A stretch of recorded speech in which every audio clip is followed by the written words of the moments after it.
अतिशय आनंदाची गोष्ट आहे की श्री सी.पी. राधाकृष्णन जे महाराष्ट्राचे राज्यपाल होते ते आता भारताचे उपराष्ट्रपती झाले आहेत।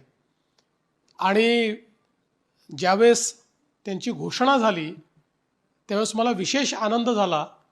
याचं कारण त्यांची घोषणा करत असताना त्यांचा जो पत्ता सांगितला गेला तो मुंबई राजभवन हा पत्ता त्यांचा सांगितला गेला।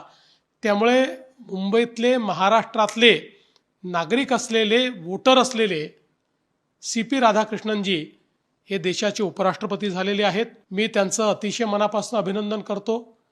देशाचे प्रधानमंत्री माननीय नरेंद्र मोदीजी ज्यांनी या संदर्भात पुढाकार घेतला त्यांचे देखील मी अतिशय मनापासून आभार मानतो। आणि एनडीएच्या सगळ्या घटक पक्षांचे मी आभार मानतो आणि अभिनंदन करतो की त्यांनी एक अतिशय उत्तम अशा प्रकारचे राष्ट्रपती या देशाकरता निवडले आहेत।